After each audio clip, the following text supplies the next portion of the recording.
హల్లెలూయా. ప్రభునందు ప్రియమైన వాళ్ళారా, ఇంతవరకు మనం పాటలు పాడుకుని దేవుని నామాన్ని ఎంతగానో మహిమపరుచున్నాం. ఇప్పుడు ఒక వాక్య భాగమును వాక్య పఠనం చేసుకుందాం.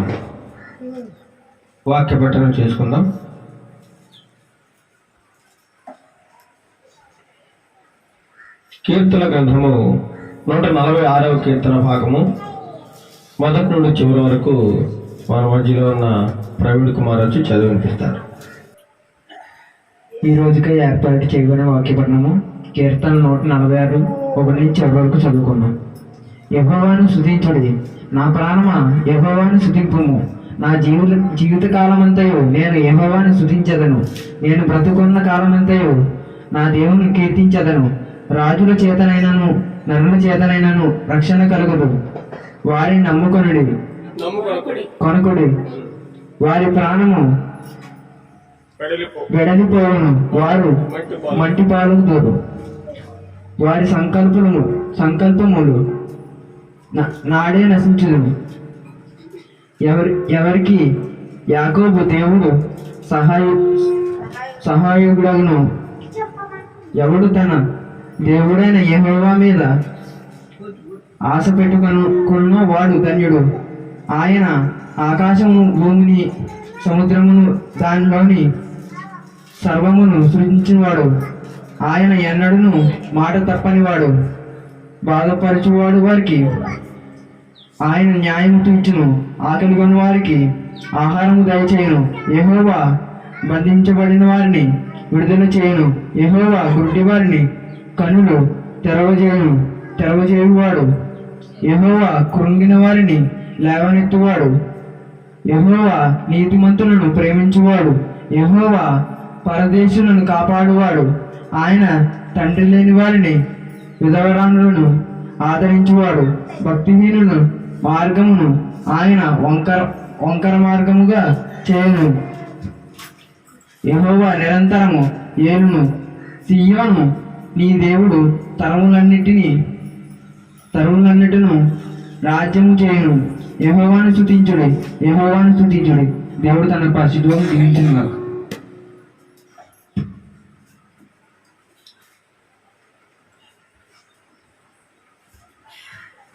చదవబడిన వాక్య భాగం బట్టి దేవుడు ప్రవీణ్ కుమార్ దీవించి ఆస్వాదించును గాక. అదేవిధముగా ఇప్పుడు మనమందరం లేచి కొద్ది నిమిషములు స్తుతి ఆరాధన చేస్తూ దేవుని కొద్ది నిమిషములు ఘనపరుచుకుందాం. మనమందరం నుంచి నిలబడి కొద్దిసేపు స్తుతి ఆరాధన చేసుకుని దేవాది దేవుని స్తుతి ఆరాధనలో నడిపించుకుందాం. స్తుతి స్తుతి స్తోత్రం స్తోత్రం స్తోత్రం స్తోత్రం స్తోత్రం స్తోత్రం సర్వశక్తి మంతుడా స్తోత్రం స్తోత్రం. హల్లెలూయా హల్లెలూయా హల్లెలూయా హల్లెలూయా. సర్వము సృజించిన దేవానికే స్తోత్రం స్తోత్రం స్తోత్రం స్తోత్రం. మమ్మల్ని ఆదరించువాడానికే స్తోత్రం స్తోత్రం స్తోత్రం. మమ్మల్ని పోషించు దేవానికే స్తోత్రం స్తోత్రం. హల్లెలూయా హల్లెలూయా హల్లెలూయా. మమ్మల్ని నడిపించు దేవానికే స్తోత్రం స్తోత్రం స్తోత్రం స్తోత్రం. నిత్యము మమ్మల్ని కాపాడుతున్న దేవానికే వేలాది స్తుతులు స్తుతులు స్తుతులు స్తోత్రములు స్తోత్రములు స్తోత్రములు. హల్లెలూయా హల్లెలూయా హల్లెలూయా హల్లెలూయా హల్లెలూయా. శ్రమల్లో నుండి మమ్మల్ని తప్పిస్తున్న దేవానికే స్తోత్రం. బంధించబడి వారిని విడుదల చేయ దేవానికే స్తోత్రం స్తోత్రం స్తోత్రం. బుద్ధి వారి కన్నులు తెరవజేయవాడానికే స్తోత్రం స్తోత్రం స్తోత్రం. నీతిమంతుడానికే స్తోత్రం. పరిశుద్ధుడానికే స్తుతి స్తుతి స్తుతి స్తుతి స్తుతి స్తుతి స్తుతి స్తుతి. పరిశుద్ధుడు పరిశుద్ధుడు అని నిత్యము నీ దూతలచే పొగడబడుచున్న దేవానికే స్తోత్రం స్తోత్రం. కొడియాడబడుచున్న దేవానికే స్తోత్రం స్తోత్రం స్తోత్రం. మా స్తుతులకు పాత్రుడైనటువంటి దేవానికే స్తోత్రం. హల్లెలూయా హల్లెలూయా హల్లెలూయా హల్లెలూయా. నీకే స్తుతి స్తుతి స్తుతి స్తుతి అని ఎంత ఆరాధించిన తక్కువే ప్రభువైన యేసయ్యా. మా విరిగి నలిగిన హృదయముతో నీకు స్తుతులు అర్పించుచుండగా మా స్తుతులు మీరు అందుకొనమని అడుగుచున్నాం. నీకే స్తోత్రం స్తోత్రం స్తోత్రం స్తోత్రం స్తోత్రం. ఉన్నవాడు అనువాడానికే స్తోత్రం స్తోత్రం. నిరంతరము నిలిచి దేవానికే స్తోత్రం స్తోత్రం. నీతిమంతుడు అయిన దేవా నిజమైన దేవానికే స్తోత్రం. హల్లెలూయా హల్లెలూయా హల్లెలూయా హల్లెలూయా. నమ్మకమైన దేవా నీ ఒక్కడివే తండ్రి. నీకే స్తుతి స్తుతి స్తుతి స్తుతి స్తోత్రం స్తోత్రం స్తోత్రం స్తోత్రం. హల్లెలూయా హల్లెలూయా హల్లెలూయా హల్లెలూయా. మన్నాను కురిపించినావు, కొండ నుండి దిగిచ్చినావు.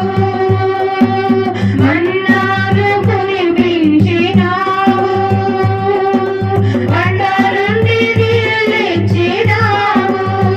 యెహోవా నీవే చూచుకొనును, యెహోవా నీవే చూచుకొనును. సర్వము సమకూర్చును. ఆరాధన నీకే, స్తుతి ఆరాధన నీకే. ఆరాధన స్తుతి ఆరాధన, ఆరాధన నీకే. ఆరాధన నీకే, స్తుతి ఆరాధన నీకే. సాతాను ఓడించినావు, జయభేరి మ్రోగించినావు. సాతాన్ని ఓడించినావు, జయభేరి మ్రోగించినావు. యెహోవా నిస్సియే జయమునిచ్చును, యెహోవా నిస్సియే జయమునిచ్చును. నాకు జయమిచ్చును. ఆరాధన నీకే, స్తుతి ఆరాధన నీకే. ఆరాధన స్తుతి ఆరాధన, ఆరాధన నీకే. ఆరాధన నీకే, స్తుతి ఆరాధన నీకే. ఆరాధన నీకే, స్తుతి ఆరాధన నీకే. మహిమ ఘనతకు అర్హుడవు, నీవే నా దైవము. మహిమ ఘనతకు అర్హుడవు, నీవే నా దైవము. సృష్టికర్త ముక్తిదాత, సృష్టికర్త ముక్తిదాత, మహాసుతులకు పాత్రుడా. ఆరాధన నీకే, స్తుతి ఆరాధన నీకే. ఆరాధన నీకే, స్తుతి ఆరాధన నీకే. ఆరాధన స్తుతి ఆరాధన, ఆరాధన నీకే.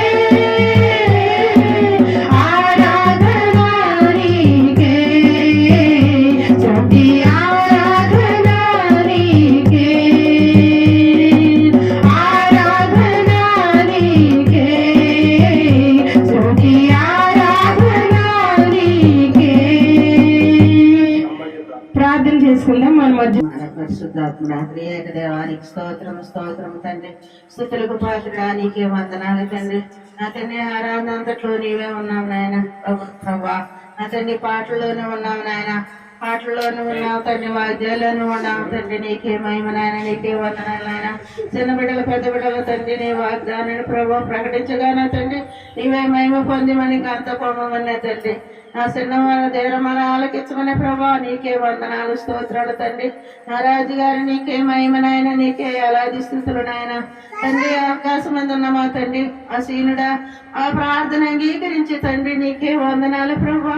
మా తండ్రి చెప్పబడే వాక్యాన్ని ప్రభా నువ్వే ఎవరొప్ప చేసి నువ్వే మహిమ పొందమని కృప చేయమని నా తండ్రి, నీ కృపతో తండ్రి ఎత్తి పట్టుకోమని ప్రభా. నా తండ్రి నాతో సూర్యపడి నీకు అప్పు చెప్పుతున్నాను ప్రభా, నీకే వందనాలైనా. నా రాజా నా కొండ నా రాజుగారు నీకే స్థుతుడైనా. నా తండ్రి తలపై తలపెట్టినైనా నీకే వందనాలు ప్రభా. నా తండ్రి ఆ కంఠానికి ప్రభా నువ్వే బోరుగా ఉండి తండ్రి నువ్వే తండ్రి వాక్యాన్ని ఏ వాక్యాన్ని అయితే మాకిడ చెబుతున్నావో తండ్రి, ఏ మాటలతో మమ్మల్ని నింపుతున్నావో తండ్రి, నీ మహిమార్త మమ్మల్ని నడిపించుకో ప్రభా. నా తండ్రి నిద్రమతుల శక్తు అనుగ్రహించి ప్రభా, నిద్రమతుల దూరంగా తగిలే ప్రభా. నా తండ్రి సైతాను సోదర సైత తండ్రి నువ్వే దుడ్డుగలతో దూరంగా తగిలేమని తండ్రి. అదేనా మన పాదసరి చేర్చుకోమని, తప్పులుంటే మన్నించి పొరపాట్లుంటే మన ప్రభుని రక్షకుడైన మిక్కిలి వదులు అడుగుతున్నాం తండ్రి. ఆమేన్. ఇంతవరకు మనం పాటల ద్వారా దేవుని నామాన్ని మహిమపరిచినాము. అదేవిధంగా స్తుతి ఆరాధనలో వాక్య పఠనంలో కూడా దేవుని ఎంతగానో మహిమపరిచి ఉన్నాము. ఇప్పుడు మన ఆత్మీయ జీవితమునకు కొంత ఆత్మీయ ఆహారం కావాలి కాబట్టి కొద్దిసేపు వాక్యమే మనకు ఆహారం కాబట్టి ఈ వాక్యమైన ఆహారాన్ని మనం భుజించాలి. ఎందుకంటే శారీరక సంబంధమైన ఆహారము ఎంత భుజించినా ఇది శరీర సంబంధంగానే మాత్రమే పనిచేస్తూ ఉంటుంది. ఆత్మీయ సంబంధమైన ఆహారము మనం భుజించినట్లయితే దేవుని వాక్యమును మన ఆత్మీయ జీవితంలో దినదినము ఎదుగుతూ ఉండగలం, అభివృద్ధి చెందగలం.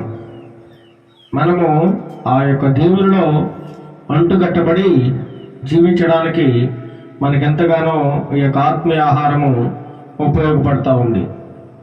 ప్రార్థన చేసుకుని దేవుని యొక్క వాక్యమును కొద్దిసేపు ధ్యానం చేసుకుందాం. నిన్న నేడు నిరంతరం ఏకరీతిగా ఉన్న మా ప్రియ పరలోకపు తండ్రి, నీకే వందనాలు స్తోత్రాలు చెల్లిస్తున్నాం నాయన. ఇంతవరకు తండ్రి ప్రభా ఆరాధనలో మీరు నడిపించారు ప్రభా. కొద్దిమంది వారముగా నిన్ను స్తుతించున్నాము, ఆరాధించాము నాయన. మా స్తుతుల మీద, మా ఆరాధనల మీద మీరు ఆశీర్వాదం ఉన్నారు, మహిమ పొంది ఉన్నారని మేము నమ్ముచున్నా ప్రభా. మీరు ఇప్పుడు మా మధ్యలో ఉన్నారు, మా మధ్య సంచరిస్తున్నారు, మా కంటికి కనిపించరు నాయన. ఆత్మస్వరూపుడిగా మా మధ్యలో ఉన్నారు ప్రభా. వాక్యము చెబుతూ ఉండగా నాయన, వాక్యమును బోధిస్తూ ఉండగా మాట్లాడేది నేను కాదు కానీ మాట్లాడేది మా అందరితో మీరే కాబట్టి వాక్యం ద్వారా వినగల చెవులను, గ్రహించగలిగే మనస్సును నాకు మాకు అందరికీ దయచేయండి ప్రభువా. వాక్యమును వింటుండగా అనాలోచితమైన ఆలోచనలు మా హృదయంలోనికి రానివ్వకుండా, సాధారణ తండ్రి ప్రభు వాక్యాన్ని ఎత్తుకుపోకుండా తండ్రి ప్రభా మా హృదయములకు కావాలండి నాయన. ఈ దయగలస్తం తోడుగా ఉంచి ఆత్మీయంగా దినదినం అభివృద్ధి చెందడానికి నీ కృపా సహాయం దయచేయమని యేసుక్రీస్తు నామమున అడిగి ప్రార్థిస్తున్నాం తండ్రి. ఆమేన్, ఆమేన్. ప్రభునందు ప్రియమైన వాళ్ళారా, ఈరోజు మన వాక్య ధ్యానాంశము ఏమనగా లోకములోని మూల పాఠములు. ఏంటండి? లోకములోని మూల పాఠములు. లోకంలోని మూల పాఠములు అనేటువంటి అంశాన్ని మనం ధ్యానం చేసుకుందాం. ఏంటి లోకంలోని మూల పాఠములు అని మనం ఆలోచిస్తే, ఈనాటి క్రైస్తవులు చాలా మంది పేరుకు మాత్రమే క్రైస్తవులుగా ఉన్నారండి. పేరుకు మాత్రమే క్రైస్తవులు.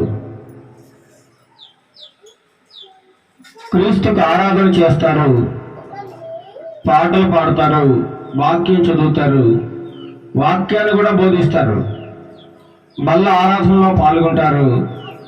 క్రైస్తవ సంబంధమైన అన్ని కార్యక్రమాలకు కూడా క్రమం తప్పకుండా పాల్గొంటారు. అంతేకాకుండా కృతజ్ఞత ఆరాధనలు, క్రిస్మస్ ఆరాధనలు కూడా ఎంతో చక్కగా జరిపిస్తారండి. అంతా బాగానే ఉంటుంది క్రైస్తవ జీవితంలో. కానీ ఈ లోక సంబంధమైన విషయాల పట్ల కూడా వాళ్ళు ఏం చేస్తారంటే ఎక్కువ ఆసక్తి చూపిస్తూ ఉంటారు. ఇటు దేవుళ్ళలోనూ వాళ్ళు గడుపుతూ ఉంటారు, దేవుళ్ళలోనూ జీవిస్తూ ఉంటారు. ఈ లోక సంబంధమైన విషయాల్లో కూడా వాళ్ళ పాల్గొంపులు పొందుకుంటూ వాళ్ళు ప్రతి కార్యక్రమంలో కూడా లోక సంబంధమైన విషయాల్లో వారు పాల్గొని ఎక్కువ ఆసక్తి చూపిస్తూ ఉంటారు. అన్యజనులు పాటించే ఆచారాలు కూడా పాటిస్తూ ఉంటారండి. ఇప్పుడే కాదు, అనాది కాలం నుండి కూడా మనుషులు మూల పాఠములను అనుసరిస్తూ ఉండేవారు. అనాది కాలం నుండి కూడా యెహోవా దేవుడు ఆయన దేవుడుగా ఇశ్రాయేలు జనాంగమును నడిపిస్తున్న క్రమంలో కూడా అనేక మంది ఈ యొక్క లోక సంబంధమైన మూలపాఠం తట్టు వారు తిరిగేవారు, వారు అనుసరించేవారు. ఈనాడు కూడా క్రైస్తవులు అనబడిన వారు ఏం చేస్తున్నారండి? ముహూర్తాలు చూపించుకుంటారు. పెళ్ళి వచ్చిందనుకోండి, పెళ్ళి వస్తే మొట్టమొదటిగా ముహూర్తం అనగా మంచి రోజు ఏదో చూపించుకుంటారు. మళ్ళా దేవుని సన్నిధిలోకి వచ్చి పాస్టర్ గారి చేత కూడా మళ్ళీ తేదీ పెట్టించుకుంటారు. అది ఇది మ్యాచ్ అవుతుందో లేదో చూసుకుంటూ ఉంటారు అనమాట.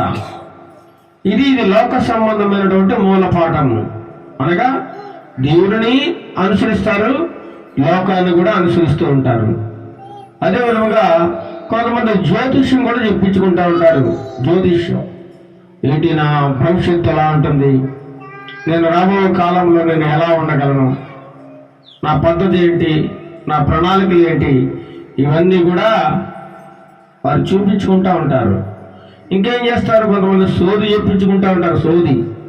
ఇంకొంతమంది చూసినట్లయితే చేతిలో గీతలు కరెక్ట్గా ఉన్నాయో లేదో చూడండి. ఈ గీతన్నా అడ్డంగా తిరిగిందా, వంకరగా తిరిగిందా, లేదంటే ఈ గీతలు ఏమన్నా కలిసిపోయా, లేదా నా రాబడి ఏమన్నా పోయే అవకాశం ఏమైనా ఉందా, నా కుటుంబం ఎందుకో వర్ధిల్లడం లేదు, నా గీతలు సరిగా లేవేమో అని కొంతమంది గీతలను కూడా చూపించుకుంటూ ఉన్నారు. ఇంకా లోక సంబంధమైన పండుగల్లో, ఆచారాల్లో చాలా మంది క్రైస్తవులు అనబడిన వారు కూడా చేస్తూ ఉన్నారండి. కొంతమంది అది ఎదురు చూస్తూ ఉంటారు. మంచి ఎదురు, ఒక విధవరాలు ఎదురు వచ్చింది అనుకోండి, చాలా తిట్టుకుంటూ ఉంటారు. ఒక పిల్లి ఎదురు వచ్చింది అనుకోండి, తిట్టుకుంటూ ఉంటారు. వారికి మంచి ఎదురు రావాలి, ఆ రోజంతా మంచి జరగాలని మంచి ఎదురు చూస్తూ ఉంటారు. నాకు తెలిసిన ఒక సేవకుడు కూడా ఏం చేసేవాడంటే, ఆయన బయటికి వెళ్ళేటప్పుడు వాళ్ళ పిల్లల్ని ఎదురు రమ్మనేవాడు. ఇదేంటి, దేవజనుడై ఉండి సేవకుడై ఉండి వాళ్ళ పిల్లల్ని ఎదురు రమ్మంటున్నాడు ఏంటి అని అనుకుంటూ ఉండేవాడు చిన్నతనంలో. నాకు అర్థమయ్యేది కాదు. అంటే ఎదురు కూడా చూసేవాడు ఆయన. అంటే లోక సంబంధమైన ప్రతి ఆచారంలో కూడా ఈ క్రైస్తవులు అనబడేవారు ఉన్నారు. ప్రతి ఆచారంలో దేవుని సేవకులు కూడా ఈ మధ్య క్రిస్మస్ సంబరంలో పాల్గొంటున్నారు. అదేవిధంగా సంక్రాంతి సంబరంలో కూడా పాల్గొంటా ఉన్నారండి. ఒక గొప్ప దైవజనుడు సంక్రాంతి సంబరాలు జరిపించాడు. సంక్రాంతి సంబరాలు. మళ్ళీ ఆయన పేరుకు గొప్ప దైవజనుడు. చెన్నైలో ఉంటాడండి ఆయన. గొప్ప దైవజనుడు. వారి కుటుంబం, వాళ్ళ తండ్రి గారి నుంచి కూడా మంచి గొప్ప దైవజనుల ఫ్యామిలీ. అలాంటి వ్యక్తి సంక్రాంతి బట్టలు ధరించుకుని సంక్రాంతి పండుగను కూడా చక్కగా జరిపించుకున్నాడు ఆయన. అదేవిధంగా క్రిస్మస్ ఆరాధన కూడా జరిపించాడు. ఈస్టర్ని, అదేవిధంగా గుడ్ ఫ్రైడే, అన్ని ఆచారాలు కూడా పాటిస్తూ ఉంటాడు.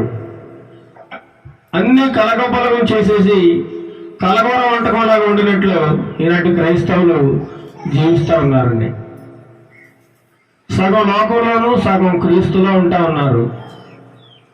రెండు పడవల మధ్య చక్కగా ప్రయాణం చేయాలని ఎంతగా ఆశపడుతూ ఉన్నారు. కానీ వారికి ప్రయాణం సాగదు అలా అనే విషయాన్ని వారు గమనించలేకపోతా ఉన్నారు. చూడండి, మనం ఒక గమ్యస్థానానికి వెళ్ళాలంటే, ఒక ప్రయాణం చేయాలంటే ఏదో ఒక వాహనాన్ని పట్టుకోవాలి. ఏదో ఒక వాహనం పట్టుకుంటే ఆ ప్రయాణం సురక్షితంగా క్షేమంగా ఉంటుంది. లేదు, రెండు వాహనాల్లో నేను ప్రయాణం చేస్తాను, ఆ వాహనం మీద ఒక్కాలేస్తాను, ఈ వాహనం మీద ఒక్కాలేస్తాను అని అంటే ఆ వాహనం చెరువు పక్కకే పోతుంది, మధ్యలో పడిపోతాడు. అలాగా ఈ లోకంలో ఉన్నటువంటి చాలా మంది దేవుని పిల్లలు రెండు పడవల మధ్య ప్రయాణం చేస్తూ రెండు మార్గాల్లో తిరుగుతూ ఉన్నారండి. రెండు మార్గాల్లో. ఇది నేనంటున్న మాట కాదు. దేవభక్తుడైన పౌలు గారు యేసుక్రీస్తు తర్వాత అంత గొప్ప సేవ జరిగించినటువంటి, దేవునికి ఎంతో ఇష్టమైనటువంటి ప్రియ భక్తుడు పౌలు గారు. బైబిల్ గ్రంథంలో క్రొత్త నిబంధనలో ఎన్నో పత్రికలు రాసిన వాడు. క్రీస్తు కోసం తన ప్రాణాన్ని సైతం అర్పించిన వాడు గొప్ప దైవజనుడైన అపోస్తులుడైన పౌలు గారు అంటున్నారు. ఎందుకు మీరు రెండు పడవల మధ్య ప్రయాణం చేస్తూ ఉన్నారు? ఎందుకు ఈ లోక సంబంధమైనటువంటి మూలపాఠం తోటి వెళ్ళిపోతా ఉన్నారు? ఎందుకు మీరు సగం లోకంలోనూ సగం క్రీస్తులోనూ మీరు జీవిస్తూ ఉన్నారు? చివరికి ఎటు కాకుండా పోతారన్న సంగతి మీరు గ్రహించలేకపోతా ఉన్నారు. ఎందుకు ఈ ప్రయాసం మీకు అని ఎంతగానో పౌలు గారు మాట్లాడుతూ ఉన్నారండి. చాలా మంది క్రైస్తవులు కూడా అన్యాచారాలు, అన్యులు వారికి నచ్చినట్లుగా జీవిస్తారు, వారు ఎలా ఉండాలనుకుంటే అలా ఉంటారు. కానీ క్రైస్తవులకు అలా కుదరదు కదా. క్రీస్తును ధరించుకున్న వారికి అలా కుదరడానికి వీల్లేదు, అలా జరగడానికి వీల్లేదు. నువ్వు చాలా క్రమశిక్షణ కలిగి ఉండాలి. దేవుడు ఏది చెబితే అది చేయాలి, ఏది వద్దంటే అది మానేయాలి. కానీ అన్నీ చేస్తా ఉన్నారు. అన్నిట్లో నేనున్నానంటారు. అన్నిట్లో ఉన్నారండి. అన్నిట్లో కూడా ప్రతి ఒక్కటి దిక్కులు చూపిస్తూ ఉంటారు. ఈ దిక్కు మంచిది కాదు, ఆ దిక్కు మంచిది కాదు, ఇది అక్కడ ఉండకూడదు, ఇది ఇక్కడ ఉండకూడదు. ఇలా ఉండడం వల్ల మీరు కొంప ఎదగడం లేదు, అందుచేతనే మీరు ఎలాంటి పరిస్థితుల్లో ఉన్నారన్న మాటలు కూడా మనకి వినబడతా ఉంటాయి. ఇది ఎవరంటారంటే దేవుని బిడ్డలే అంటుంటారు. దేవుని నమ్ముకున్నామని దేవునిలో జీవిస్తున్న వారే ఈ యొక్క మాటలు మాట్లాడుతూ ఉంటారు. అందుచేతనే కొద్ది నిమిషంలో మనం ఆ మాటలను వాక్యంలో నుండే మనం చూద్దాం. అపోస్తలుడైన పౌలు గారు కొలస్సీలకు వ్రాసిన పత్రిక 2వ అధ్యాయము 8వ వచనం నుండి కొన్ని వచనాలు మనం ధ్యానం చేసుకుందాం. చదవండి. ఆయనను అనుసరింపక మనుషుల పారంపర్యాచారమును అనగా ఈ లోక సంబంధమైన మూల పాఠములను అనుసరించి మోసకరమైన నిరర్థక తత్వజ్ఞానము చేత మిమ్మును చెరపట్టుకొని పోవాడెవడైనా ఉండునేమో అని జాగ్రత్తగా ఉండు అంటున్నాడు. ఆయనను అనుసరింపక ఎవరిని అనుసరించడం లేదట. దేవుని పిల్లలని చెప్పుకునేవారు ఎవరిని అనుసరించడం లేదు. యేసుక్రీస్తు ప్రభువారిని అనుసరించకుండా, అనుసరించడం అంటే ఏంటి? ఆయన ఏదైతే చెప్పాడో ఆ చెప్పినట్లు జీవించడం, ఆయన ఏ మార్గంలో అయితే నడిచాడో అదే మార్గంలో నడవడం, ఆయన ఏ బాటలో తిరిగాడో అదే బాటలో మనం ప్రయాణం చేయడం, అది అనుసరించడం. అంటే ఒక వ్యక్తి ఏం చేస్తున్నాడో అది చూసి బాగా గమనించి అదే విధంగా మనం కూడా చేయడాన్ని అనుసరించడం అంటారు. ఆయనను అనుసరింపక, అయితే మనుషులు ఏం చేస్తున్నారు? ఆయనను అనుసరించడం లేదు. పేరుకు క్రైస్తవుడై, పేరుకు భక్తి చేస్తూ ఉంటాడు, పాటలు పాడుతూ ఉంటాడు, వాక్యం చదువుతూ ఉంటాడు, ప్రార్థన చేస్తాడు, ఎంతో భక్తి పరులుగా ఉంటారు, ఎంతో దేవుడు అంటే చాలా ఇష్టం.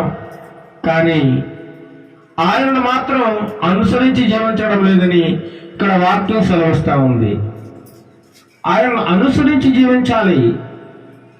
ఆయనను అనుసరించకుండా ఏం చేస్తున్నాడు వారు?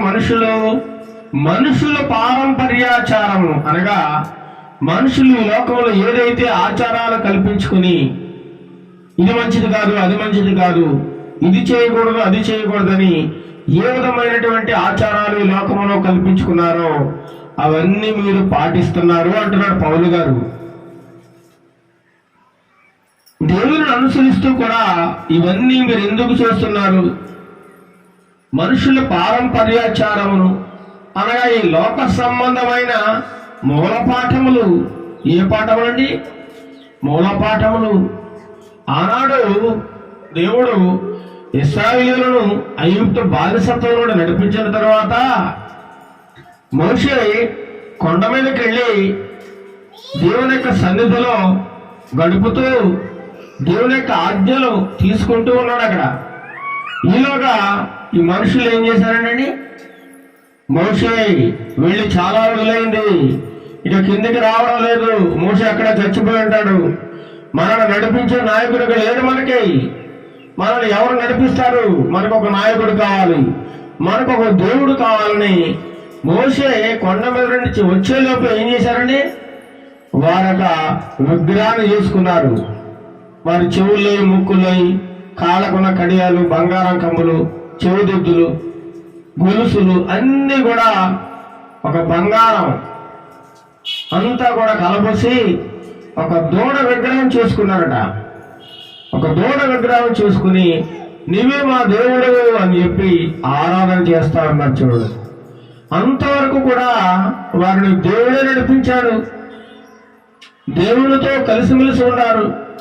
మోషే చెప్పినట్లు వింటా ఉన్నారు. కానీ మోషే కొంతకాలం కనిపించకపోయేసరికి వారిలో ఒక ఆందోళన కలిగింది. మనకు ఒక దేవుడు కావాలని చెప్పి వారే సొంతంగా ఒక బొమ్మను తయారు చేసుకుని వారు ఆరాధించడం ప్రారంభించేశారు. ఇశ్రాయేలు జనాంగము ఆనాటి నుంచి కూడా ఉందండి. ఆనాటి నుండి కూడా దేవునికి విరోధంగా జరిగే కార్యక్రమాలు ఎన్నో జరిగాయి అక్కడ కూడా. అందుచేతనే పౌలు గారు అంటున్నాడు, మనుషుల పారంపర్యాచారమును ఈ లోక సంబంధమైనటువంటి మూలపాఠములను అనుసరించి ఎందుకు మీరు జీవిస్తూ ఉన్నారు? ఈ లోక సంబంధమైన మూలపాఠములతో మళ్ళా ఎందుకు వెళ్ళిపోతా ఉన్నారు? ఒకసారి మీరు క్రీస్తు ప్రభు నమ్ముకున్నారు కదా, ఒకసారి వెలిగింపబడ్డారు కదా, ఒకసారి రక్షింపబడ్డారు కదా, దేవుని యొక్క ఆత్మను పొందుకున్నారు కదా, ఆయన రక్షణను తీసుకున్నారు కదా, బాప్తిస్మం పొందుకున్నారు కదా, మరలా ఈ లోకములో కలిసిపోయి లోకస్తులతో కలిసిపోయి ఎందుకు మీరు వారితో ఏకీభవించి మీరు జీవిస్తున్నారని పౌలు గారు చాలా బాధపడుతూ ఈ మాటలను రాస్తా ఉన్నాడండి. చాలా బాధతో ఈ లోక సంబంధమైన అనగా ఈ లోక సంబంధంలో ఉన్నటువంటి ఈ భూతములను మీరు ఎందుకు ఆరాధిస్తూ ఉన్నారు? నాకు ఇష్టం లేని పనులు మీరు ఎందుకు చేస్తా ఉన్నారు? నాకు నచ్చని పనులు మీరు ఎందుకు చేస్తున్నారని పౌలు గారు మాట్లాడుతూ ఉన్నారు. ఇంకేమంటున్నాడు? మోసకరమైన నిరర్ధక తత్వజ్ఞానము చేత ఈ లోకంలో ఉన్నటువంటి అంతా కూడా మోసం అండి. ఈ లోకంలో చాలా మంది మనుషులే దేవుళ్ళుగా చెప్పుకుంటూ చాలా మోసాలు చేస్తూ ఉన్నారు. చాలా మోసాలు. మొన్న ఆ మధ్య గుజరాత్ రాష్ట్రంలో ఒక వ్యక్తి ఎంతో కాలముగా నేను దైవ స్వరూపుణ్ణి, నన్ను ఆరాధించండి అని ఆయన తనకు తానే దేవుడిగా ప్రకటించుకుంటూ ఒక బాబాగా వెలిసి ఒక ఆశ్రమంలో ఆయన జీవిస్తూ ఉన్నాడు. ఒకప్పుడు అతను పేదవాడు, నిరుపేద, తల్లిదండ్రుల మాట వినకుండా తన ఇష్టానుసారంగా జీవించిన వ్యక్తి ఏం చేశాడండి? ఒక బాబాగా అవతారం ఎత్తాడు. ఆయన బాబాగా అవతారం ఎత్తి చాలా మంది ప్రజలను మోసం చేస్తూ అతను ఒక స్కూలు నడిపిస్తూ కూడా స్కూల్లో ఉన్నటువంటి పిల్లలను పాడు చేస్తూ ఉండేవాడట. ఎవరు? ఆ బాబా. అలా కొంతకాలానికి ఆ యొక్క పిల్లలు ఎంతో మంది పిల్లలను పాడు చేయడం, చెరిపివేయడం, చాలా మంది పిల్లలు భయంతో తన తల్లిదండ్రులకు చెప్పుకునేవారు కదట. హాస్టల్లో ఉన్న పిల్లలు చాలా వేదన చెందుతూ ఉండేవారు. ఇలా కొంతకాలానికి కొంతమంది పిల్లలు ధైర్యం చేసి ఇంటికి వెళ్ళి తల్లిదండ్రులకు చెప్పడంతో ఆ తల్లిదండ్రులు పోలీస్ స్టేషన్లో కంప్లైంట్ ఇవ్వగా ఆ బాబా మీద మొత్తం ఎంక్వైరీ జరిగించినప్పుడు నిజాయితీగా అతని యొక్క రంగు అంతా బయటపడింది, బండారం అంతా బయటపడి చివరికి అతను ఇప్పుడు ఎక్కడ ఉన్నాడండి? జైల్లో ఓచలు లెక్కెడుతూ ఉన్నాడు. ఇలాగా ఈ లోక సంబంధం అక్కడికి అతని దగ్గరికి చాలా మంది నాయకులు, రాజకీయ ప్రముఖులు, గొప్ప గొప్ప ధనవంతులు, కోటీశ్వరులు కూడా అతని యొక్క ఆశీర్వాదం తీసుకున్న వారే, అతని దగ్గరికి కూడా అతన్ని నమస్కారం చేసి పూజించిన వారే. మరి ఈనాడు ఆయన జైల్లో ఉన్నాడు.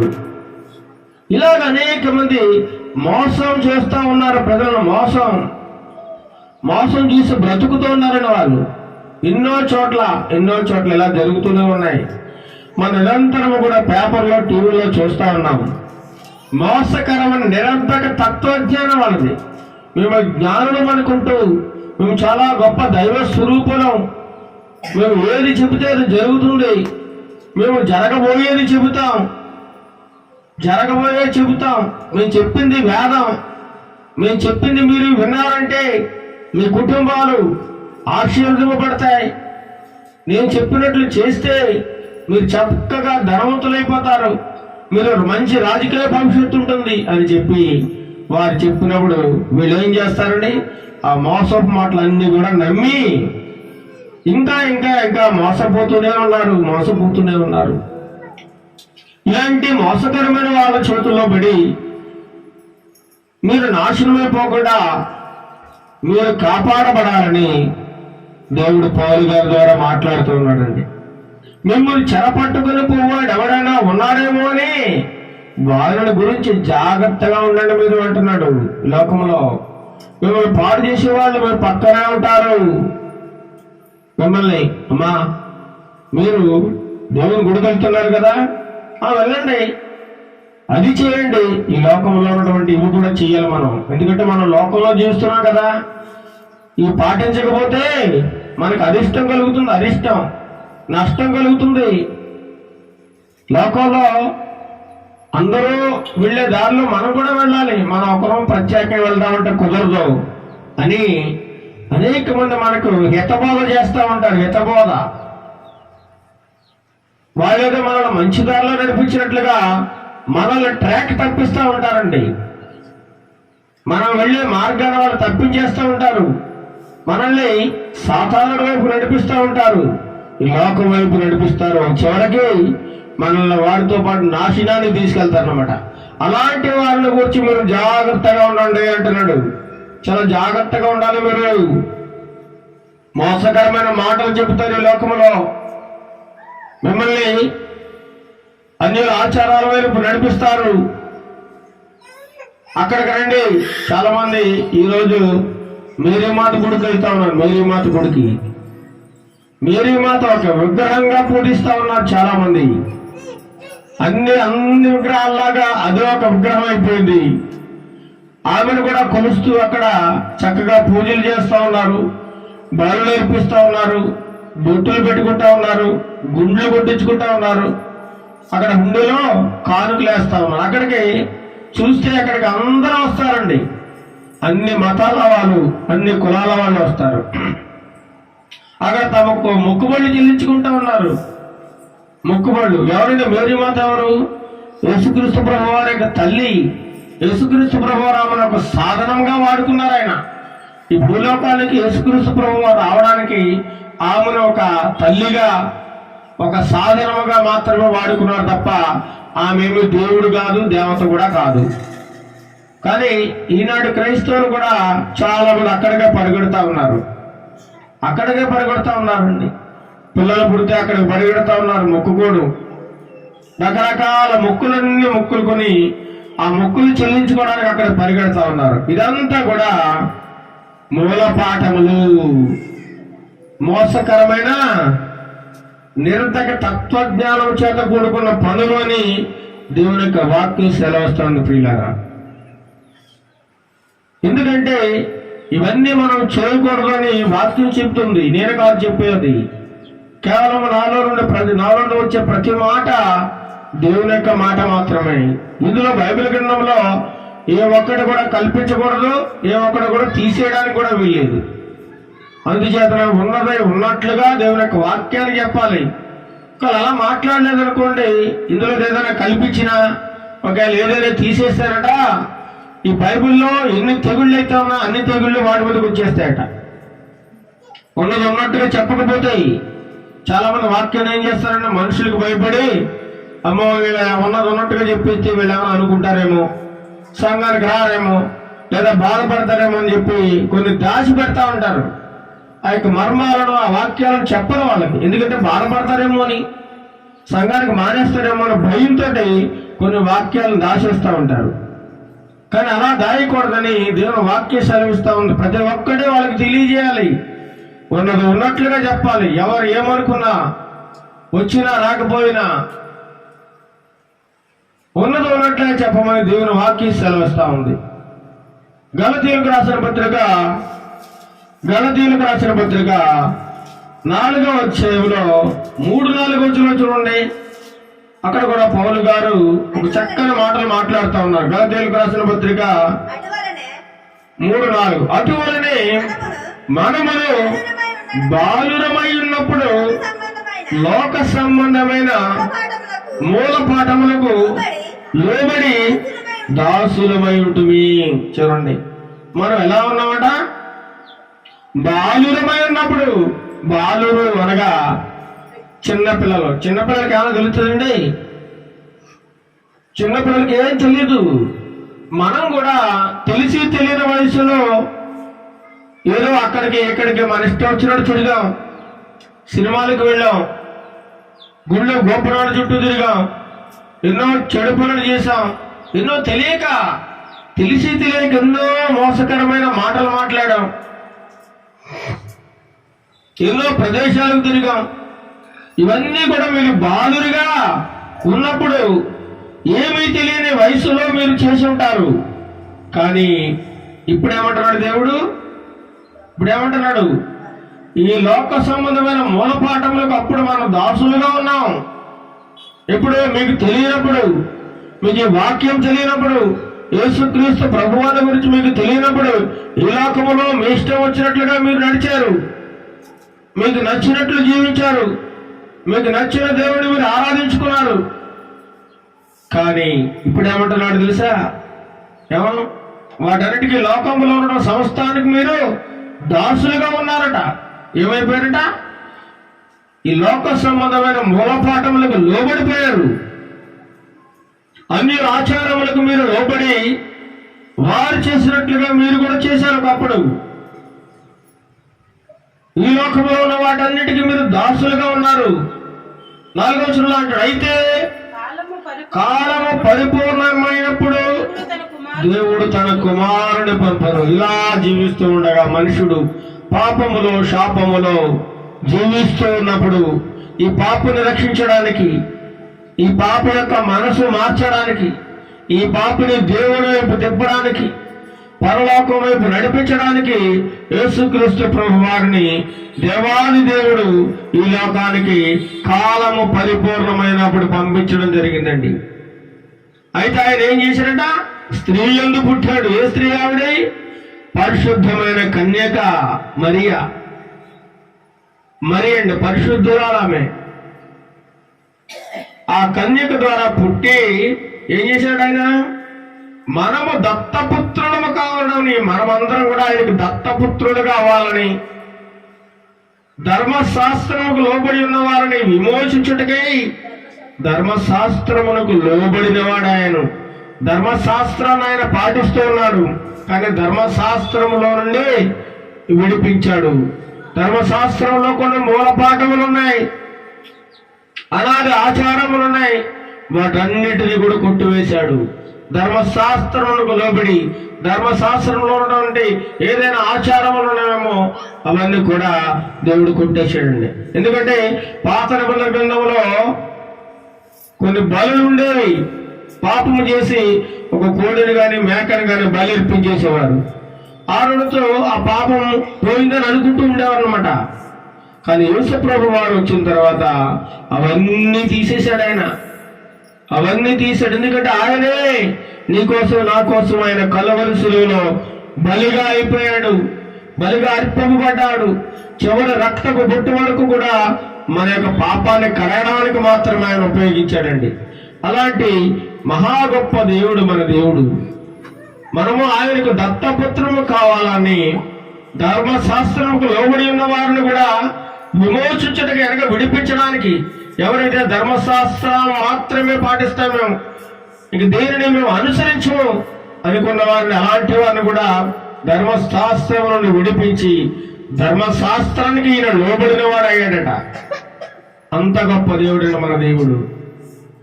అంతేకాకుండా అదే గలతీయులకు రాసిన పత్రిక 4వ అధ్యాయము 8-11 వచనం చూడండి.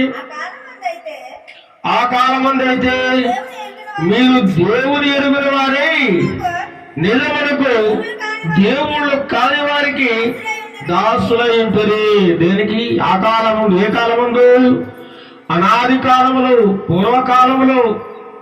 పూర్వకాలములోనట వారు ప్రజలు ఎవరికి నచ్చిన బొమ్మ వారు పెట్టుకుని, ఎవరికి నచ్చిన దేవుడిని వారు ఏర్పాటు చేసుకుని వాటికి పూజిస్తూ ఉండేవారట. అనాది కాలంలో, పూర్వకాలంలో అలా జీవిస్తూ ఉండేవారు.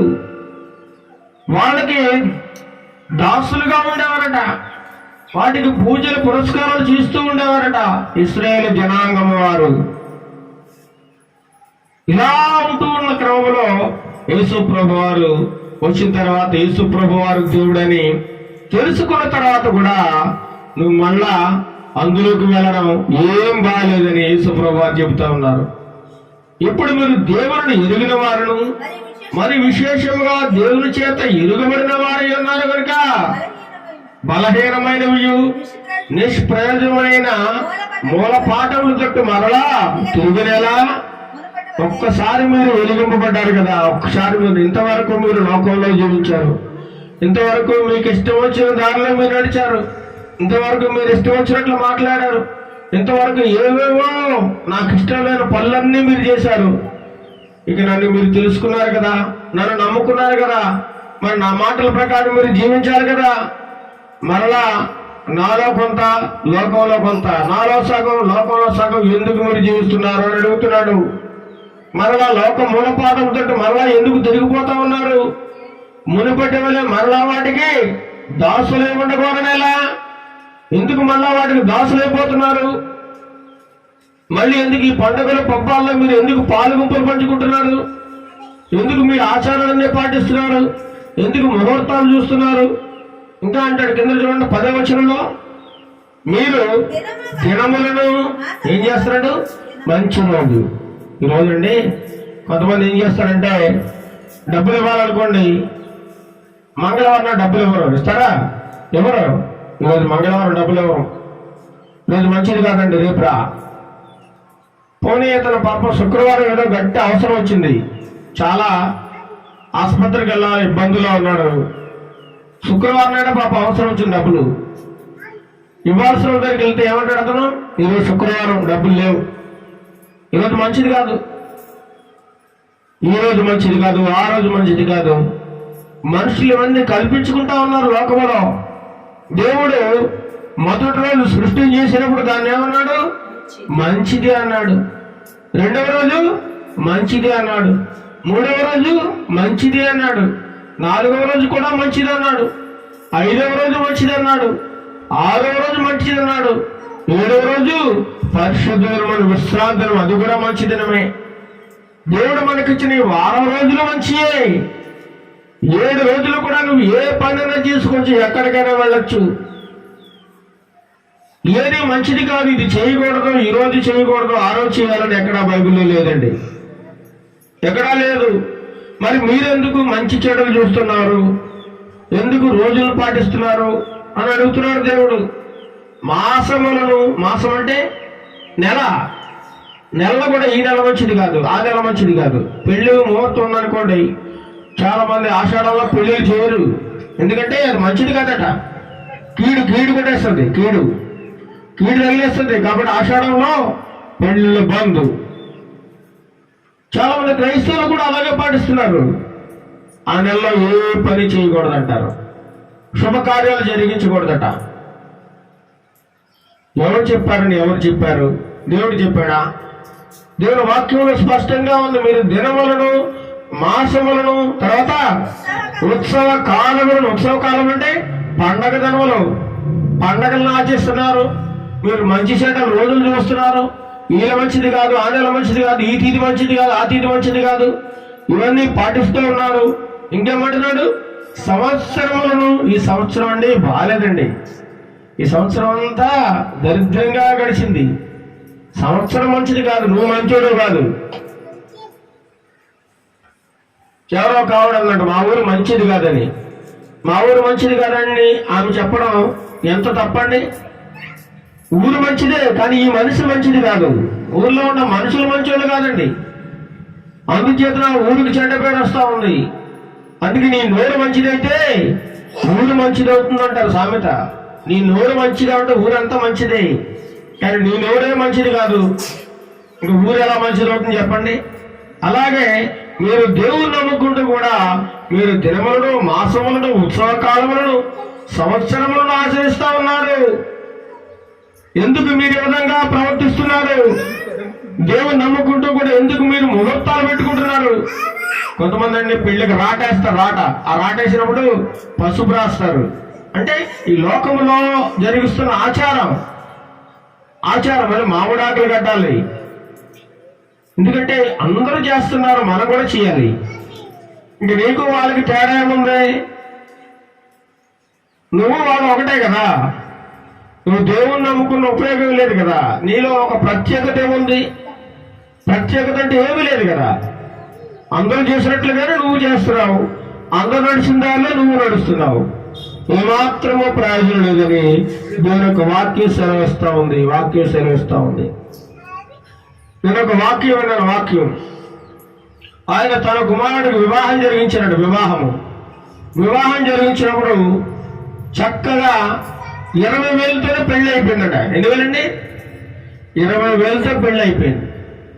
ఎందుకంటే లక్షలు ఖర్చు పెట్టి స్టేజీ ఏర్పాటు చేయలేదు, పెద్ద పెద్ద గెస్టులు పిలవలేదు.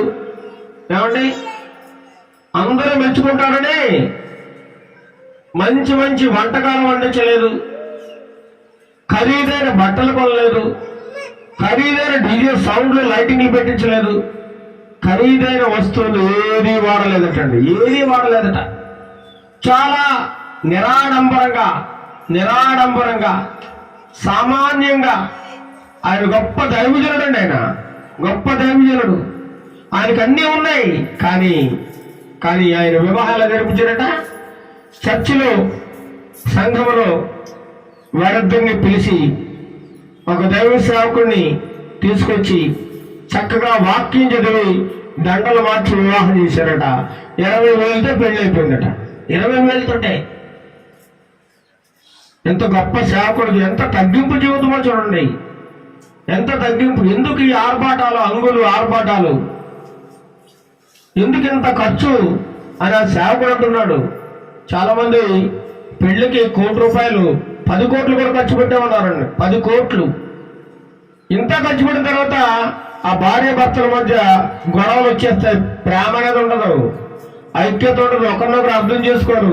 తీరా చూస్తే పెళ్ళైన 2 నెలలకే విడాకులు, కోర్టులో అప్లై చేసుకుంటా ఉన్నారు.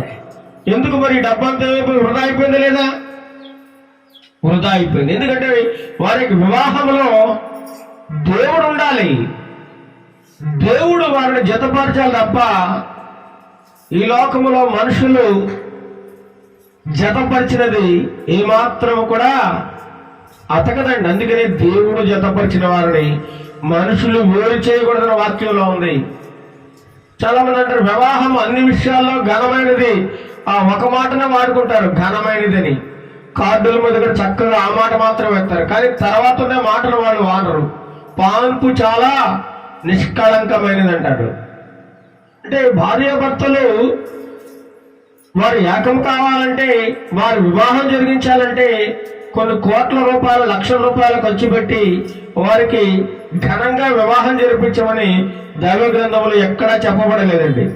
కానీ మనుషులు ఆడంబరాలకి, విలాసాలకు పోయి, గొప్పలకు పోయి విందులు, వినోదాలు కొన్ని లక్షల కోట్ల రూపాయలు వృధాగా ఖర్చు పెడుతున్నారు. ఆ పెళ్ళి అంటే మళ్ళీ చేసుకుంటామంటే ఒకసారే కదా. అందుకనే అప్పులు చేసి ఖర్చు పెట్టేయాలి, అప్పులు తీరక వేసుకుని చావాలి. ఇలా ఎంతో మంది ఉన్నారండి. ఎంతో మంది తమ స్తోమతకి లేకపోయినా సరే అప్పులు చేసి మరీ కట్నాలు ఇచ్చేస్తారు. అప్పులు వాళ్ళ పాపం ఆ స్తోమతకి తగరవు, కానీ 10 లక్షలు 5 లక్షలు కట్నం ఇస్తారు. వాళ్ళు నిరుపేదలు, తినడానికి కూడా తిండలేదు. కానీ అమ్మాయి వివాహం జరగాలంటే ఏం చేయాలి? కట్నం ఇవ్వాలి. కట్నం అనే రాక్షసి రాజ్యం వెళ్తా ఉంది భయంకరంగా. కట్నం అనే రాక్షసి క్రైస్తవుల్లో కూడా చాలా మంది భయంకరంగా కట్నాలు తీసుకుంటా ఉన్నారండి.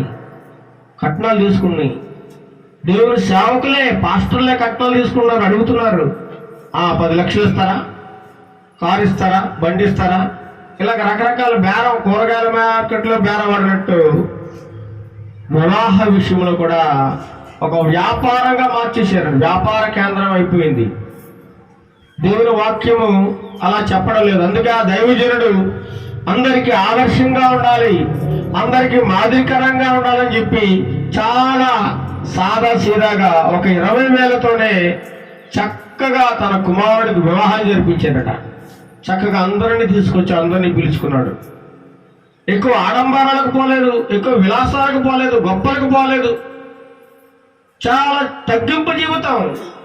చాలా వినయ విధేయతతో ఈరోజు ఆ కుటుంబం చక్కగా ప్రేమతో జీవిస్తున్నారు, ఐక్యతతో జీవిస్తున్నారు. వారికి చక్కగా 4 పిల్లలు పుట్టారట. వారి ప్రేమానుబంధం చాలా గట్టిగా ఉంది, చాలా స్ట్రాంగ్. ఎందుకంటే వారు దేవుడిని పెట్టారు మధ్యలో. ఈనాటి ప్రజలు ఏం చేస్తున్నారు? వివాహం జరిగించడం లోకాన్ని అనుసరించి చేస్తా ఉన్నారు. అందుచేతనే మధ్యలో అవన్నీ తెగిపోతా ఉన్నాయి బంధాలు, ఆ బంధుత్వాలు కూడా తెగిపోతా ఉన్నాయండి. సరిగా అతకడం లేదు అవి. దేవుని వాక్యమును అర్థం చేసుకోవట్లేదు. ఏమన్నాడు? సంవత్సరాలను, మాసములను, దినములను ఇవన్నీ ఆచరించేస్తా ఉన్నారు పెళ్లి. అందుచేతనే అది ఒక స్ట్రాంగ్ దేవుని యొక్క ప్రేమానుబంధం తేడా వాళ్ళు ముడిపడట్లేదని దేవుని వాక్యం సెలవుస్తూ ఉంది. అందుకంటే పౌలు గారు, మీ విషయమై నేను పడిన కష్టము వ్యర్థమైపోవునేమో అని మిమ్మల్ని గూర్చి భయపడుతున్నానని. అందుకు భయమైనకి నువ్వు ఎలా పోతే నాకెందుకు అంటలేదైనా. అయ్యో, కొలసులో ఉన్నాడు, గలతీలో ఉన్నాడు సంఘం విశ్వాసులారా, మీకు నేను చాలా మాటలు చెప్పాను కదా. మీ విశ్వాసం బలపడాలని గలతీ పట్టణంలో ఉన్నటువంటి ఆ సంఘ విశ్వాసులను ఎంతగానో బలపరిచి మీరు దేవునిలో ఏ విధంగా జీవించాలి, ఈ లోక సంబంధమైన ఆచారాలలో మీరు మునిగిపోకూడదు, వాటిలో పాలు గుంపులు పొందకూడదు, మీరు లోకానికి వేరుగా సెపరేట్గా మీరు జీవించాలి. ఇన్ని విషయాలు నేను చెప్పాను కదా. మళ్ళీ మీరు లోకంలోకి వెళ్ళిపోతే నేను చెప్పిన అంతా వ్యర్థమైపోతుంది. నేను మీ గురించి ప్రార్థన చేసిన ప్రార్థన అంతా వ్యర్థమైపోతుంది. నేను కార్చిన కన్నీరంతా వ్యర్థమైపోతుంది.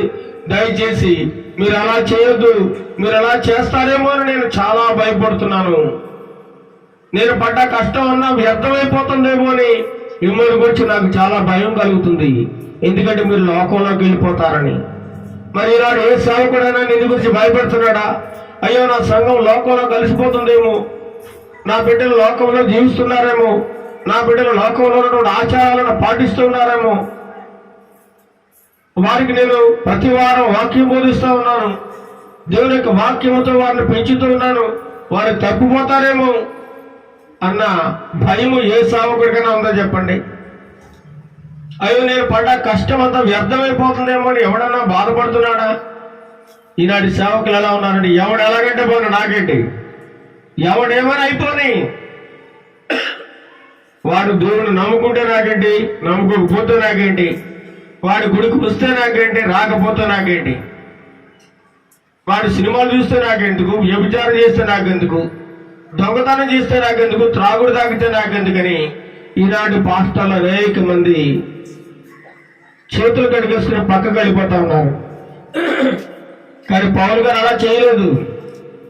ప్రతి ఒక్కరిని, సంఘంలో ప్రతి ఒక్కరిని కూడా మార్పు చెందడానికి ఎంతగానో కృషి చేశాడట. తాగుడు తాగేవాడిని తాగుడు మాని వరకు అతను కూడానే ఉండి ఎలాగైనా అతని చేత తాగుడు మార్పించాలని తాగుడు మార్పించేవాడు. వ్యభిచారం చేసేవాళ్ళని వ్యభిచారం మానే వరకు కూడా వాళ్ళకి వాక్యం బోధిస్తూనే ఉండేవాడు. దేవుని యొక్క భయాన్ని వారికి తెలియజేస్తూ ఉండేవాడు. దొంగతనం చేసేవాడికి దొంగతనం చేయడం వల్ల ఎంత నష్టం కలుగుతుందో, దేవుని నామానికి ఎంత అవమానం కలుగుతుందో చెప్పి ఆ దొంగతనం మానే వరకు అతను కూడా తిరిగి అతని దొంగతనం నుండి విడుదల పొందేలాగా ప్రార్థన చేసేవాడు పౌలు గారు. వాళ్ళ కోసం ఎంతగానో ప్రయాసపడ్డాడు, ఎంతగానో తిరిగాడు. వారి కుటుంబాలను ప్రతిరోజు దర్శిస్తూ ఉండేవాడు. ప్రతి కుటుంబానికి వెళ్ళి వాళ్ళ కష్ట సుఖాలు, వాళ్ళ బాధలు, వాళ్ళ ఇరుకులు, ఇబ్బందులు, వాళ్ళ పరిస్థితులు తెలుసుకుంటూ ఉండేవాడండి పౌలు గారు. మరి ఈనాడు సేవకులు ఎవరైనా ఏ ఇంటికైనా వెళ్తున్నారా? ఏ కుటుంబాన్ని దర్శిస్తున్నారా? వాళ్ళ ఇబ్బందులు ఏంటో, వాళ్ళ బాధలు ఏంటో, వాళ్ళ కష్టాలు ఏంటో, వాళ్ళు ఏ పరిస్థితుల్లో ఉన్నారో, వాళ్ళు రోగంతో ఉన్నారా, బాధలో ఉన్నారా, ఎవడన్నా పట్టించుకునే రాజుడు ఉన్నాడలే? ఎవడు లేడండి, ఎవడు లేడు. అయ్యో, వాళ్ళు ఏమైనా లోకంలో కలిసిపోతున్నారేమో, లోక సంబంధమైన ఆచారాల్లో కలిసిపోతున్నారేమో. అది ఎవరైనా పట్టించుకునే వాళ్ళు ఎవరైనా ఉన్నారంటే ఎవరు లేరు. ఎవడు ఎలా అంటే పోనే, నా సంఘానికి వస్తే వస్తాడు, పోతే పోతాడు అనే రీతిలో ఉన్నారట. కానీ పౌలు గారు అలా లేరు. నేను పడిన కష్టం వ్యర్థమైపోతుందేమో అని మిమ్మల్ని గురించి భయపడుతున్నాను అంటున్నాడు. గలతీయులకు రాసిన పత్రిక అదే అధ్యాయం 19 4:19 నా పిల్లలారా, క్రీస్తు స్వరూపము మీ యందు ఏర్పడే వరకు మీ విషయమై మరలా నాకు ప్రసవ వేదన కలుగుచున్నది అంటున్నాడు పౌలు గారు. ఏమంటున్నాడు? నా పిల్లలారా, క్రీస్తు స్వరూపం మీ యందు ఏర్పడే వరకు మీ విషయమై మరలా, అంటే రెండోసారి మరలా ఇంతకుముందు ఒకసారి చెప్పాడు, వాళ్ళకి వినడం లేదు, మరలా చెబుతున్నాడు. క్రీస్తు స్వరూపం, క్రీస్తు యొక్క లక్షణాలు మీలోకి వచ్చే వరకు, మీరు మార్పు చెందే వరకు, మీరు దేవుని పిల్లలుగా అయ్యే వరకు, మీరు రక్షణ తీసుకునేంత వరకు, మీరు క్రీస్తులో నమ్మకంగా ఉండేంత వరకు నాకేం కలుగుతుందట?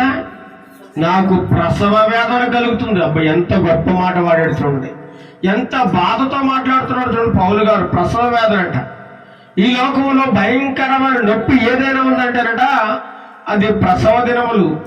ఒక స్త్రీ బిడ్డను కనేటప్పుడు, ప్రసవించేటప్పుడు పడే బాధ కంటే ఎక్కువ బాధ ఈ లోకంలో ఏదీ లేదట. ఇది చాలా భయంకరమైన బాధ. అందుకే అక్కడ పౌలు గారు మాట మాట్లాడు, మీ విషయమై మరలా నాకు ప్రసవ వేదన కలుగుచున్నది. ఒక బిడ్డని కానీ ఈ భూలోకానికి తేవడం అంటే ఆ తల్లి చచ్చి బతికినట్లే. మళ్ళీ అంత నొప్పి భరిస్తుందట. చాలా భయంకరమైన నొప్పి. అది మగవారికి తెలియదు, కేవలం స్త్రీలకు మాత్రమే తెలుసు. అందుకే స్త్రీని మాతృమూర్తి అన్నారు. మాతృమూర్తి అంటారు. అందుకే స్త్రీలను గౌరవించమంటారు. ఎందుకంటే 9 నెలలు మోసి, ఏమండి, ఆ తర్వాత 9 నెలల తర్వాత ఆ బిడ్డ బయటికి రావడానికి ఎంత కష్టమో, ఎంత బాధ, భరించలేని బాధ, ఎంతో నరకం అనిపిస్తుంది ఆ తల్లి. ఆ బాధ అనుభవించిన తర్వాత ఆ బిడ్డ బయటికి రాగానే ఈ బాధ అంతా బిడ్డను చూడగానే మర్చిపోద్దట. నవ్వు వస్తుందట. ఎంత బాధ మర్చిపోద్ది ఆ తల్లి.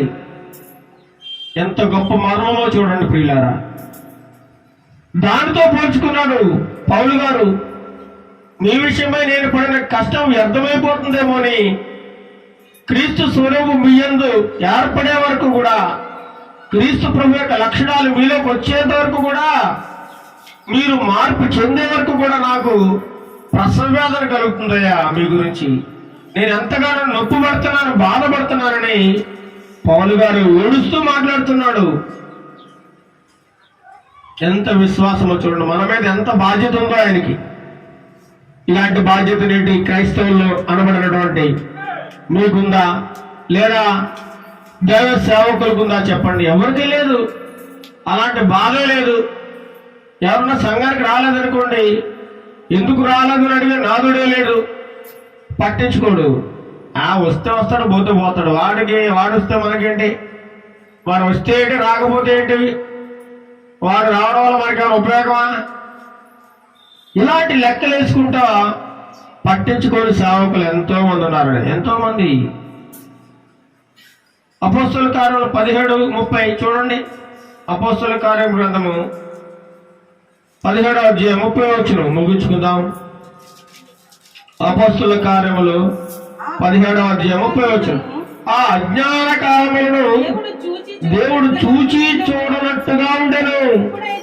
ఇప్పుడు ఆజ్ఞాన కాలములు అంటే ప్రాచీన కాలంలో, ఎప్పుడో పూర్వకాలంలో దేవుడు నువ్వేం చేసినా, నువ్వు మంచి చేసినా చెడు చేసినా దేవుడు ఏం చేశాడండి? చూసి చూడనట్టుగా పట్టించుకోలేదు, చూసి చూడనట్టుగా వదిలేశారట. ఆ అజ్ఞాన కాలంలో దేవుడు చూసి చూడనట్టుగా ఉండెను. ఇప్పుడైతే అంతటను అందరూ మారు మనసు పొందవాలని మనుషులకు ఆజ్ఞాపించుచున్నాడు. ఆజ్ఞ, కమాండ్. నేను ఎప్పుడో మారుతాను, నాకు ఇష్టం వచ్చినప్పుడే నేను ప్రార్థన చేస్తాను, నాకు ఇష్టం వచ్చినప్పుడే బైబిల్ చదువుతాను, నాకు ఇష్టం వచ్చినప్పుడే గుడికి వెళ్తానంటే కుదరలేవు. ఒక ఆజ్ఞ ఇస్తా ఉన్నాడు, అందరూ అంతటను ఏం చేయాలట? మారు మనసు పొంది తీరాలంతే. మనుషులకు దేవుడు ఆజ్ఞ ఇస్తున్నాడు. ఆజ్ఞ. నేను పాటలు పాడాను, అయిపోయింది నా పని అనుకోవడానికి వీల్లేదు. నేను ప్రార్థన చేశాను కదా, అయిపోయింది నా పని అనుకోవడానికి వీల్లేదు. నేను వాక్యం చెప్పాను కదా, నా పని అయిపోయింది అనుకోవడానికి వీల్లేదు. అందరూ కూడా మార్పు చెందాలి, మారు మనసు పొందాలని దేవుడు ఆజ్ఞాపిస్తా ఉన్నాడు. ఆ పూర్వకాలంలో ఎప్పుడో దేవుడు నిన్ను చూసి చూడనట్టుగా వదిలేసాడు, పట్టించుకోలేదు. కానీ ఇప్పుడు అలా కుదరదు. నిన్ను పట్టించుకుంటున్నాడు, నిన్ను అడుగుతున్నాడు, నువ్వు మార్పు చెందమని, మారు మనసు పొందమని. నీ మాటలు నీకు ఇంకా సోది మాటలు అనిపించవచ్చు, ఇదేదో గాలి మాటలు అనుకుంటున్నావేమో. నువ్వు చాలా నష్టపోతావు వినకపోతే. నీ జీవితం మారకపోతే, మార్పు చెందకపోతే నువ్వు చాలా నష్టపోతావు. నీ జీవితమే నరకానికి వెళ్ళిపోతుంది, అంధకారం అయిపోతుంది. నీ బ్రతుకు కుక్కల జింపడ విస్తరాకైపోతుంది. అంత దారుణంగా మారిపోతుంది నువ్వు మార్పు చెందకపోతే, మారు మనసు పొందకపోతే. అందుచేతనే పౌలు గారు ప్రసవ వేదన పడతా ఉన్నాడు. నిన్ను గురించి పౌలు గారు ప్రసవ వేదన పడతా ఉన్నాడు. ఎంతో బాధతో ఏడుస్తూ నిన్ను గురించి ఈ మాట రాస్తా ఉన్నాడండి. నువ్వు మార్పు చెందమని, మారు మనసు పొందమని. ఈ వాక్యాన్ని, ఈ మాటలు నువ్వు చులకనగా చూస్తున్నావేమో. దేవుని వాక్యం ఎవరు చెప్పినా, ఎక్కడ నుంచి నీ చెవిలో పడ్డా అది దేవుడనే సంగతి నువ్వు మర్చిపోవద్దు. దేవుని వాక్యం అంటే దేవుడే ఈరోజు నీతో మాట్లాడుతున్నాడంటే నువ్వు అర్థం చేసుకోవాలి, గమనించాలి. హేళనగా ఎవరో చెబుతున్నారో ఆ మాటలు నేను వింటే నాకేంటి ప్రయోజనము, మా అయ్యగారు మాత్రమే చెబితే నేను వింటాను అనుకున్నావు అనుకో, నీకు నరకం తప్పదు. నీకు నరకానికి వెళ్ళిపోతే నీ ఆత్మ నశించిపోతుంది. నీకు ఎక్కడైతే స్వచ్ఛమైన, పరిశుద్ధమైన, ఆత్మ సంబంధమైన వాక్యం దొరుకుతుందో ఆ వాక్యాన్ని వినాలి. నీ బుద్ధి మార్చుకోవాలి, నీ మనసు మార్చుకోవాలి, నీ వంకర బుద్ధి మార్చుకోవాలి, నీ హృదయంలో ఒక మార్పు జరగాలి. లేకపోతే నియమిత్తము పౌలు గారు ప్రసవేద పడతా ఉన్నాడు. యేసుక్రీస్తు ప్రభు వారు ఇంకా బాధపడుతూ ఉన్నారు. అయ్యో నా బిడ్డ ఇంకా లోకములు ఎన్నాళ్ళు తిరుగుతాడు, చనిపోతే నరకానికి పోతాడు కదా, నాశనం అయిపోతాడు కదా, ఎప్పుడు మార్పు చెందుతాడని నీకోసం ఆయన దినమల్లా చేతులు చాపుతూ ఉన్నాడు. నా బిడ్డ నా దగ్గరికి రావాలని. నువ్వేమో ఆయన దగ్గరికి రాకుండా లోకములు ఎక్కడెక్కడ నీ ఇష్టం వచ్చినట్టు తిరుగుతూ ఉన్నావు, నీ ఇష్టం వచ్చినట్టు నడుస్తూ ఉన్నావు, నీ ఇష్టం వచ్చినట్టు ప్రవర్తిస్తూ ఉన్నావు, నీ ఇష్టం వచ్చినట్లు మాట్లాడుతూ ఉన్నావు. వాక్యం అంటే భయం లేదు, దేవుడు అంటే లెక్క లేదు. ఇంకా ఇంకా ఇంకా ఇంకా దేవుడు నమ్ముకున్నారని లోకంలోనే బతుకుతున్నావు, లోకంలోనే జీవిస్తూ ఉన్నావు. ఎప్పుడు నువ్వు మార్పు చెందుతావు? ప్రకటన గ్రంథంలో యోహాను భక్తుడు అంటాడు, దేవుని ద్వారా నువ్వు వెచ్చగా ఉండు, లేదంటే చల్లగా ఉండు. నువ్వు నులివెచ్చని స్థితిలో ఉన్నావంటే నీ నోటి మీద, నీ ముఖం మీద కాండ్రగించి ఉమ్ము చేస్తానంటాడు దేవుడు. ఏమొస్తారట? ఉమ్ము చేస్తాడు నీ మీద. నువ్వెవరో తెలియదంటాడు. ఇంక నీ బతుకెందుకు? దేవుని చేత ఉమ్ముయించుకోవడానికి నువ్వు దేవుని నమ్ముకున్నది, దేవుని చేత నువ్వెవరో నాకు తెలియదు అనిపించుకోవడానికి నువ్వు ఇన్నాళ్ళు ప్రభువుని నమ్ముకున్నది. ఒకసారి ఆలోచించుకో, నీ బుద్ధి మార్చుకో, నీ మనసు మార్చుకో.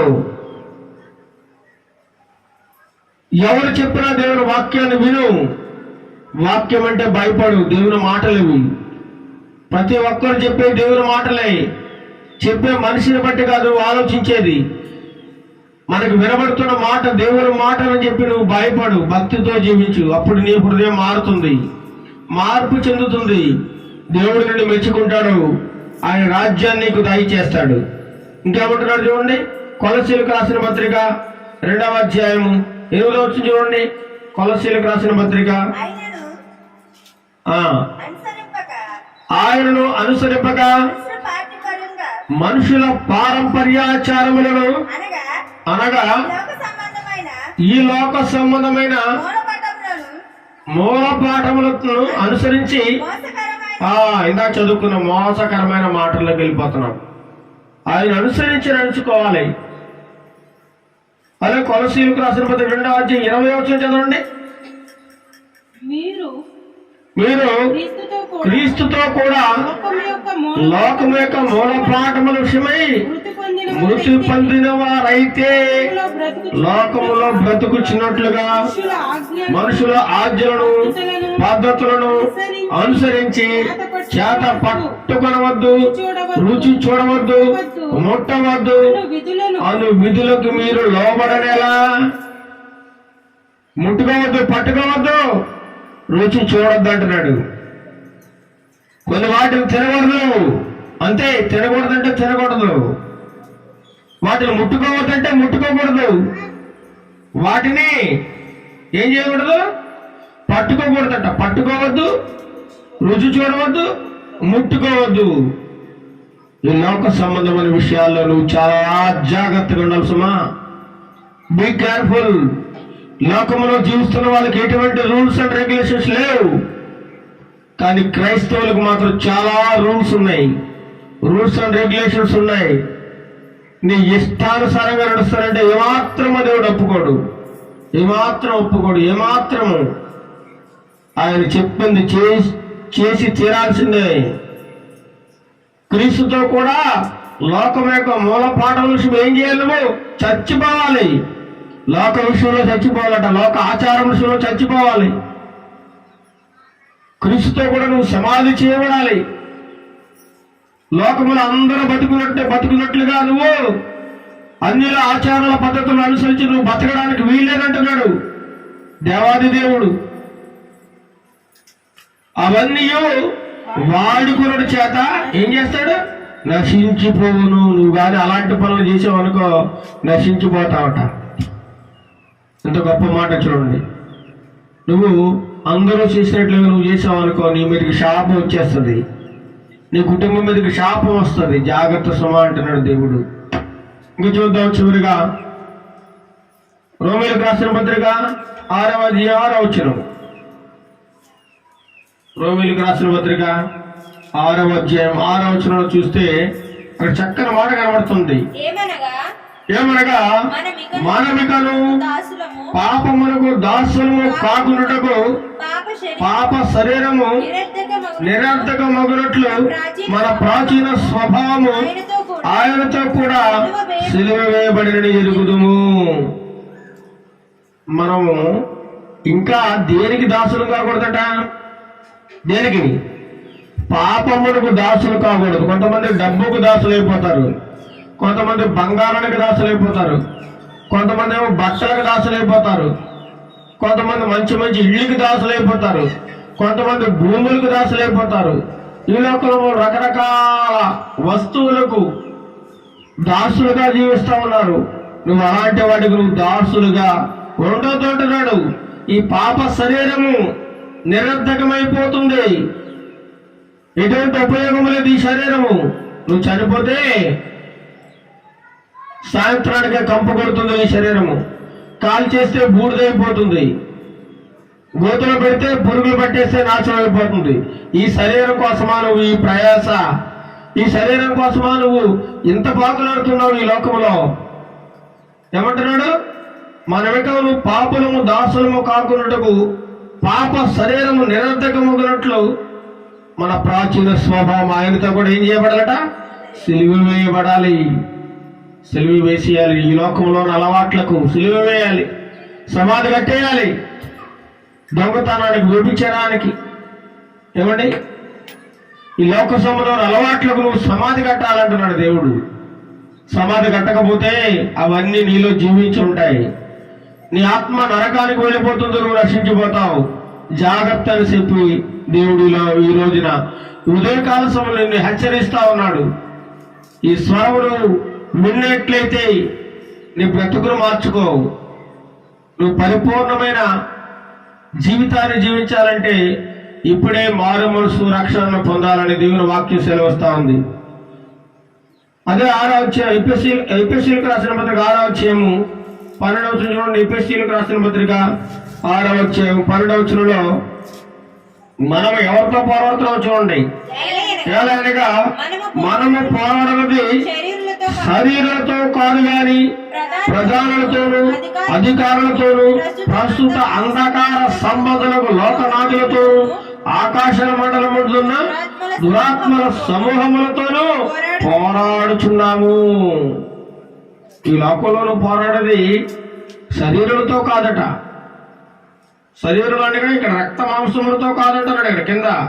మరి ఎవరితో పోరాడుతున్నాము? ప్రధానులతోనూ, ఈ లోకంలో అధికారులతోనూ, ప్రస్తుత అంధకార సంబంధులు లోకనాథులతోనూ, ఆకాశ మండలముందును దురాత్మల సమూహంతో మనం పోరాడుతున్నాం. పోరాటం చేయాలి. లోకంలో తాగుడు మానడు, అదొక పోరాటమే. వ్యభిచారం మానడు, అదొక పోరాటమే. దొంగతనం మానడు, అదొక పోరాటం. ఈ లోక సంబంధమైన ఆచార విషయంలో నువ్వు పోరాటం చేయాలి. వాటిని విడిచిపెట్టడానికి నిరంతరం నువ్వు ప్రయాసపడుతూనే ఉండాలి. దేవుని వాక్యం చూడండి ఎంత చక్కగా మాట్లాడుతుందో. ఈ లోకంలోని మూల పాఠంతో మనము తిరగకూడదు. ఈ మూల పాఠంతో తిరిగి అనేక మంది నశించిపోయారండి, నాశనమైపోయారు. అందుచేతనే దేవుడు ఉదయ కాలం అంతా ప్రత్యేకంగా మాట్లాడుతూ ఉన్నాడు ఈ మాటలను.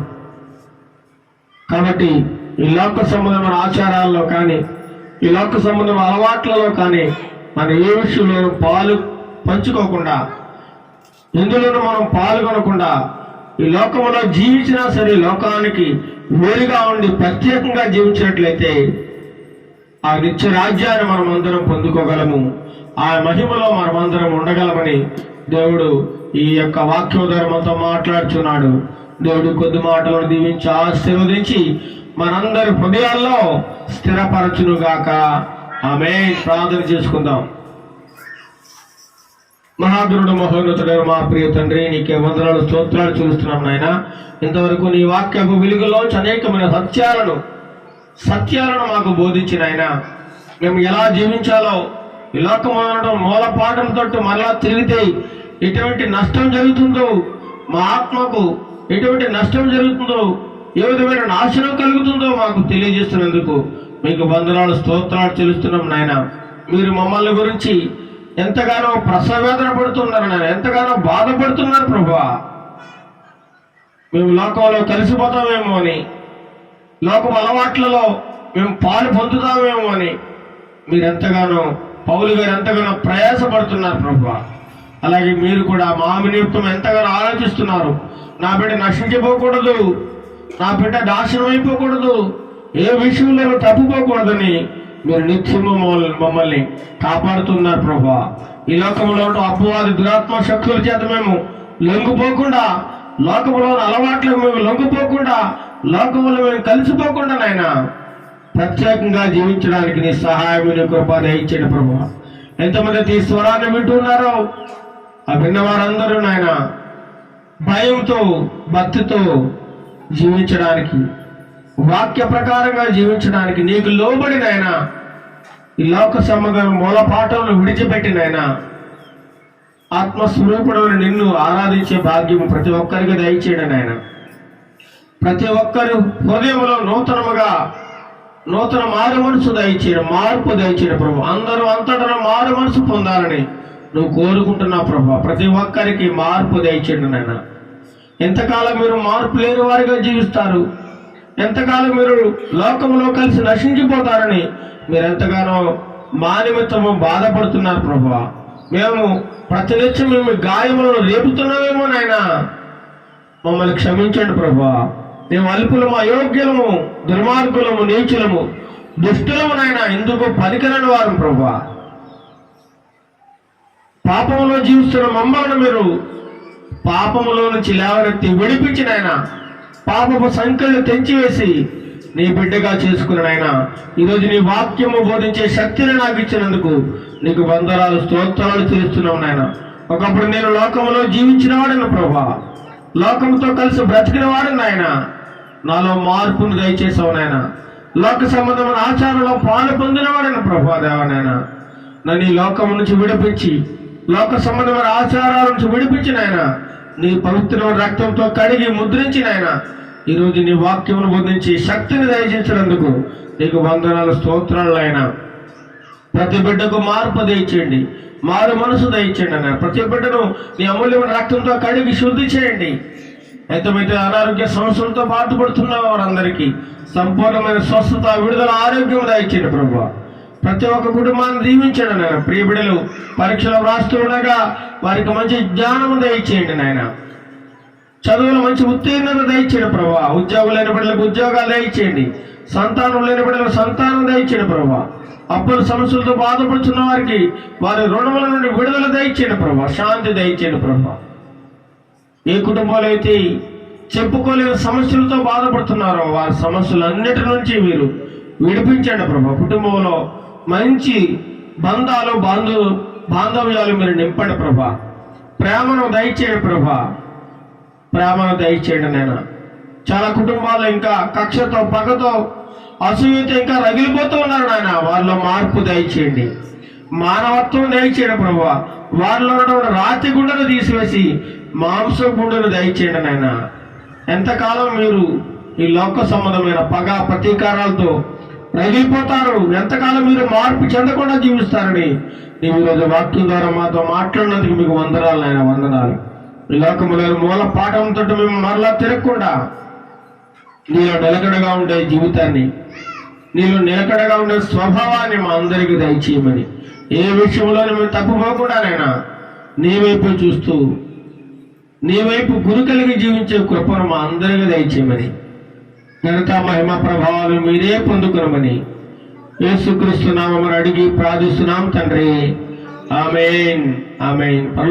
పరలోకమందున మా తండ్రి, నీ నామం పరిశుద్ధపరచబడును గాక, నీ రాజ్యం వచ్చును గాక, నీ చిత్తం పరలోకమందు నెరవేర్చినట్లు భూమి మీద నెరవేరును గాక.